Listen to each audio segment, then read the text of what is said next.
Ladies and gentlemen, it's about to get real.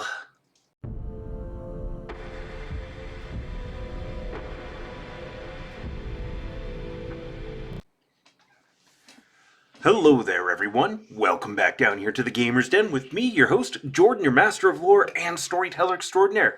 Joining me is my most adorable co-host, Finn, apprentice storyteller and uninitiated as yet to any circles of lore, but currently sprouting a second tooth with more erupting and getting ready to go.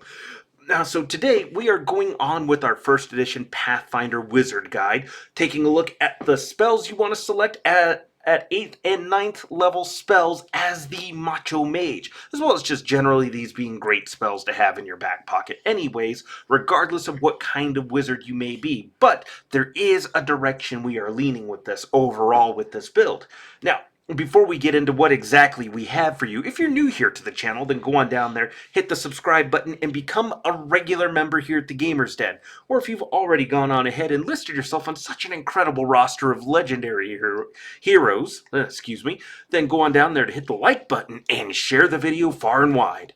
Now, we'll go ahead and just jump straight on into things here, although I should just preface this by saying, once again, that this is just a guide. It's not the most comprehensive guide out there. It's not going to go over every last little nitty-gritty bit of detail, every single last spell, just because I don't have the time to produce all of that, but also something that big and expansive can be a bit overwhelming to get into. Having a tighter, little bit more narrow focus and kind of giving a little bit of a breakdown on what makes some of these spells more effective can help teach new and veteran players alike what to look for a class maybe you haven't tried before, or maybe looking at something that you have seen before or have used before, but having a slightly different aspect on it by some tweaks or adjustments to maybe a build or a class that you've already tried out.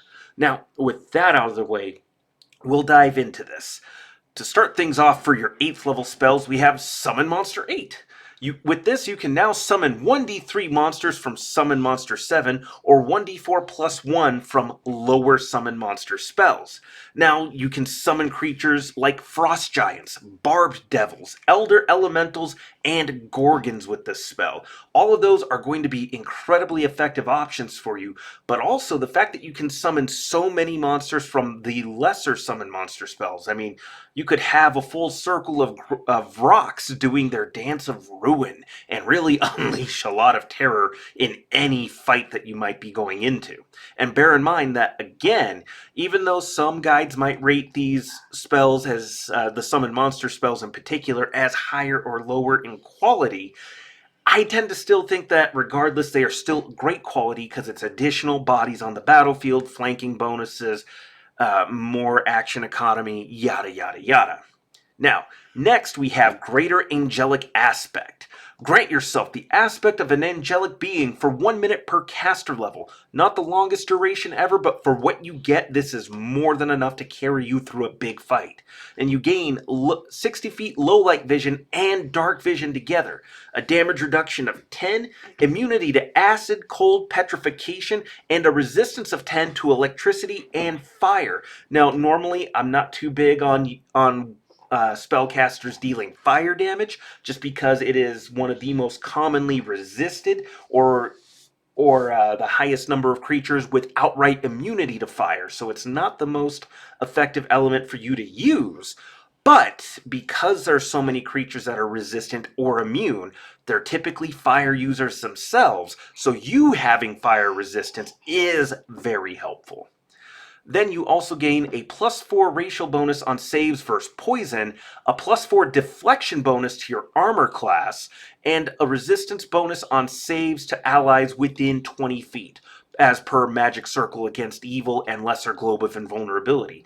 And you also grant the Tongues ability to everyone within 20 feet. So it's a great level of communication for you and your allies. It's bonuses to them, and you get some significant bonuses to yourself. The only reason I don't rate that +4 deflection bonus to AC as something really great, it is a great bonus to have, but ideally, you're going to want to have Rings of Protection, which are also a deflection bonus. That said, if for some reason you don't have it, or the item was suppressed or destroyed, say due to Mage's Disjunction, you can throw this spell on yourself and gain a pretty solid deflection bonus as it is, considering that typically the highest any of the rings go is a +5 deflection bonus, so a +4 is going to be nothing to sneeze at all.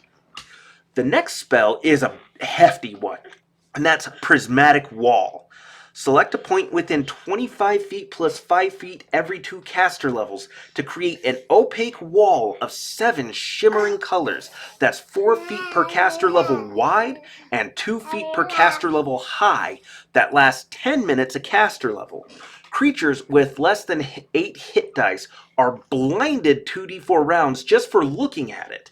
A Rod of Cancellation and Mage's Disjunction destroy it, and Greater or Dispel Magic can only destroy it after all the other colors have been neutralized, and there are specific methods for neutralizing each of those that we'll go over shortly. And best of all, this spell can be made permanent with the permanency spell. So definitely great one to have, a great defensive addition to make to any of your fortifications, any of your hidey holes, bolt holes, or fortresses that you decide to develop for you and your allies.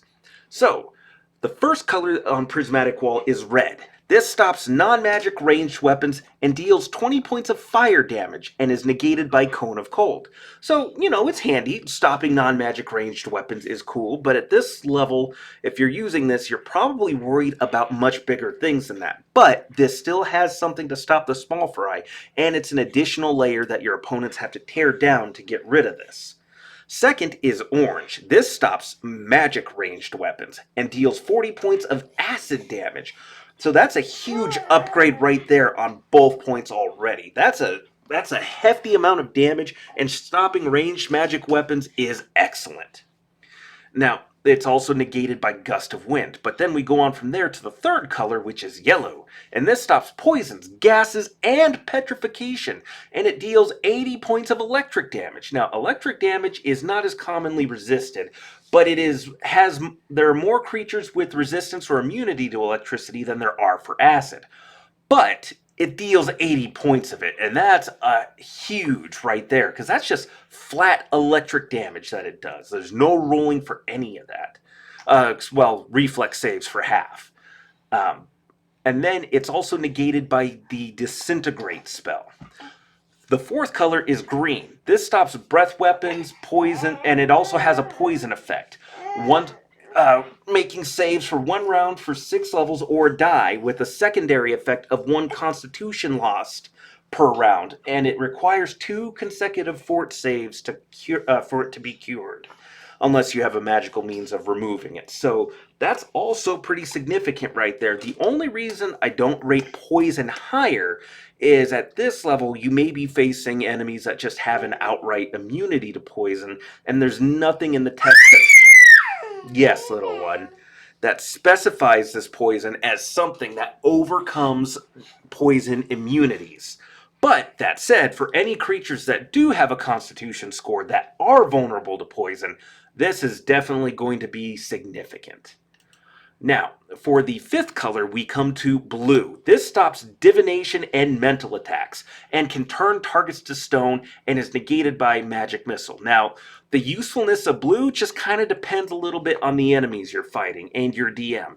If divination's not really being used a whole lot, mental, psychic attacks like from illithids or mind flayers as you might know them, then, the usefulness of this part isn't super great. It's not the most effective thing if there's nobody using divination or mental attacks.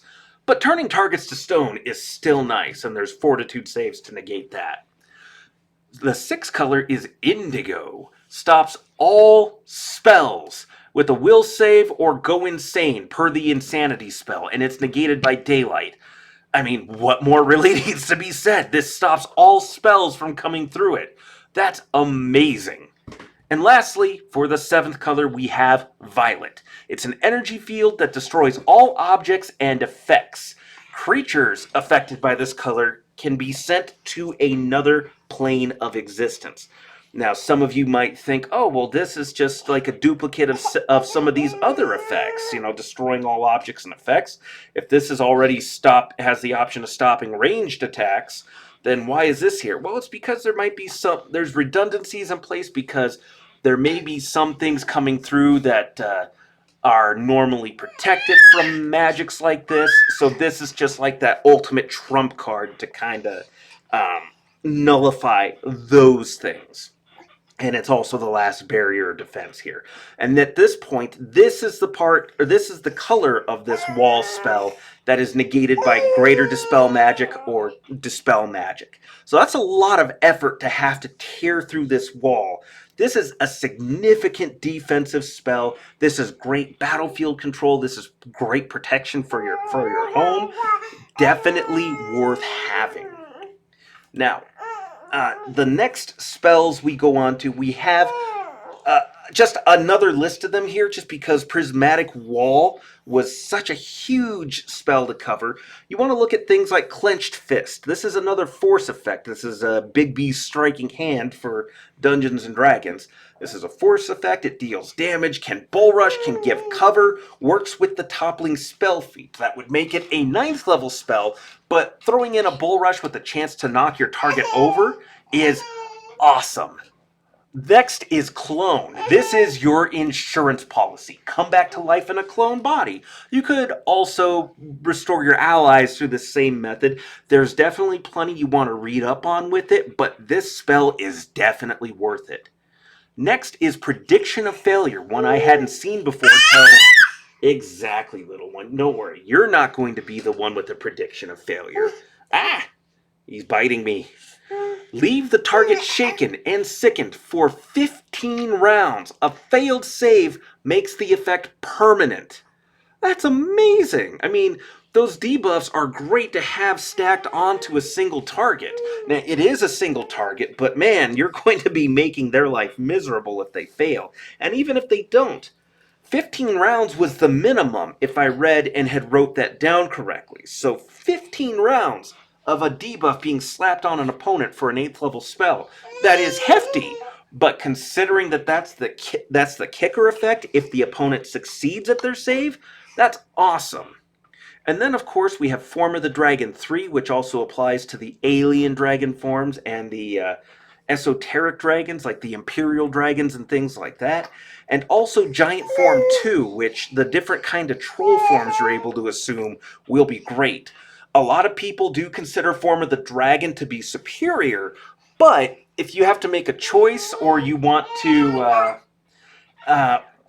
if you just prefer to stick to more of a humanoid form, or if there's a particular reason, Giant Form 2 will also be acceptable. These are more than acceptable. They're both incredibly effective. And the Troll form is recommended just because of the regeneration that comes with it. So definitely both spells will be absolutely useful and fit in with the build that we have for the Macho Mage. But then, of course, we come to the end point, the capstone spells, 9th level spells. Bear in mind, all 9th level spells, and really arguably all 8th level spells, for the most part, are pretty dang powerful. It's just more of a question of what are you giving up by picking out some spells over others. So, bearing that in mind, we're going to get into this here. First is Time Stop. It's a classic. Any caster that has this in their spell list needs it. You speed yourself up so fast that the world seems to stop for 1d4 plus 1 rounds. You can't move or damage held items, and fires, gases, etc. will still harm you, but your spells can't harm targets until Time Stop ends. So this is what you throw down to buff yourself up, buff your allies, throw out debuffing spells, throw out your battlefield control, use up quicken spells to maximize the number of spells you get going out there. All kinds of things are possible with Time Stop. You will be unstoppable. Then we have Shape Change. Target yourself, and for 10 minutes a level, or per caster level, this spell can function as Alter Self. Beast Shape 4, Elemental Body 4, Form of the Dragon 3, Giant Form 2, and Plant Shape 3. You can change your form each round before or after your action, which is just an incredible level of flexibility to have. You will be the form-changing deity of the battlefield. Heck, some people may mistake you for a skinwalker. Not that that's necessarily a good thing, but still. But we go on from there to the Wish spell. Costs a 25,000 gold piece diamond to cast this. This allows you to duplicate any sorcerer or wizard spell, same thing, of 8th level or lower, or any non-sorcerer or wizard spell of 7th level or lower.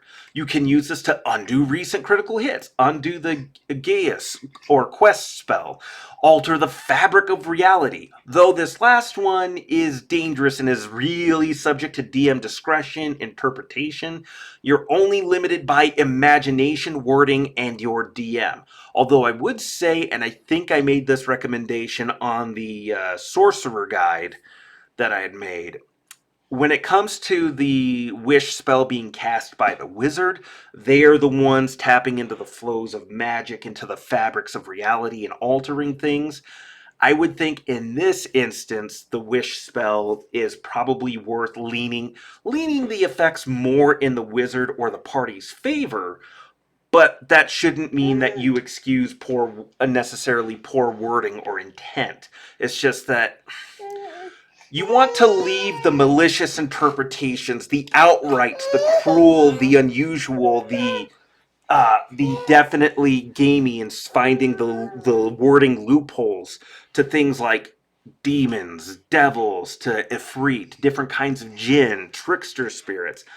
Those, and you fit the alterations to fit the theming of the different creatures. So if you're going to mess with the player based off of the wording of their Wish spell, then it's best to do it in a more favorable light, is what I found, rather than just maliciously screwing with your players at every single available opportunity. But with that said, players, still think carefully about how you decide to word things. Still think about it very, very, very carefully, because this is high-level magic, messing with time, messing with the fabric of reality, of creation, can have unpredictable effects, because as a mortal being, you are functionally limited in what you're able to see the effects of. But like I said, by no means is this every spell at 8th level or 9th level. This isn't by any means the most comprehensive guide possible. This is just a brief, quick selection of these different spells and a bit of a breakdown as to why you want them. So, let me know your thoughts in the comments down below. Did you like today's video? Did you dislike it? Let me know your thoughts either way and what other spells you might recommend. And go on down to the comments below and we'll engage in discussion. But for now, I've been your host, Jordan, your Master of Lore, and my apprentice here is getting very upset, so we are gonna go. Bye, everyone!